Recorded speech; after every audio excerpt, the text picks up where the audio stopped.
पल्लवी, आप सभी का ग्राम सेवा न्यूज चैनल में तहे दिल से स्वागत करती हूँ।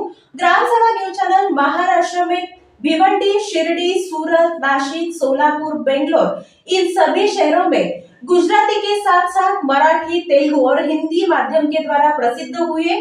आज ही ग्राम सेवा न्यूज चैनल को सब्सक्राइब करें, शेयर करें और लाइक करें। आषाढी शुद्ध एकादशी सोहळा 6 जुलै रोजी होणार असून या सोहळ्यासाठी संत श्रेष्ठ श्री ज्ञानेश्वर महाराजांच्या पालखी सोहळ्याचे 30 जून तर जगद्गुरू संत तुकाराम महाराजांच्या पालखी सोहळ्याचे 1 जुलै रोजी सोलापूर जिल्ह्यात आगमन होणार आहे। पालखी सोहळ्याच्या प्रथा परंपरेचे जतन करण्यासाठी पालखी सोहळा प्रमुखांनी सुचवलेल्या पालखी मार्ग, पालखी तळ व रिंगण सोहळ्याच्या ठिकाणची कामे प्राधान्याने करावीत। तसेच पालखी सोहळ्याबरोबर येणाऱ्या वारकरी भाविकांना कोणतीही अडचण येणार नाही याची दक्षता घ्यावी अशा सूचना जिल्हाधिकारी कुमार आशीर्वाद यांनी दिल्या। आषाढी यात्रेच्या पूर्वतयारीबाबत श्री विठ्ठल रुक्मिणी भक्त निवास पंढरपूर येथे व्हीसी द्वारे बैठकीचे आयोजन करण्यात आले होते।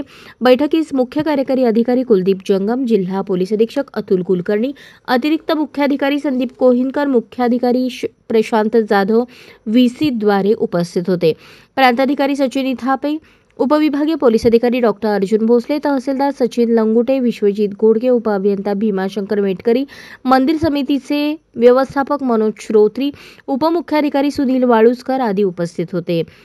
यावेळी जिल्हाधिकारी आशीर्वाद म्हणाले, जिल्ह्यातील सर्वच पालखी तळांवर कुठेही पाणी साठणार नाही याची दक्षता घेऊन मुर्मीकरण करून घ्यावे। पालखी मार्ग, पालखी मुक्कामाच्या ठिकाणी मुबलक पाण्याची व्यवस्था करावी, यासाठी टँकरची संख्या वाढवावी। पालखी सोहळ्यासह येणाऱ्या भाविकांना आवश्यक त्या सुविधा देण्यात याव्यात। पालखी मार्गावर वाहतुकीची समस्या निर्माण होणार नाही याबाबतचे नियोजन करावे।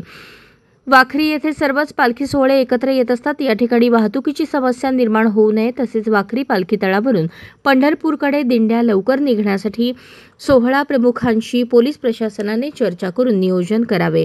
पालखी मार्ग व तळांवर स्नानगृहांची आणि शौचालयांची संख्या वाढवावी।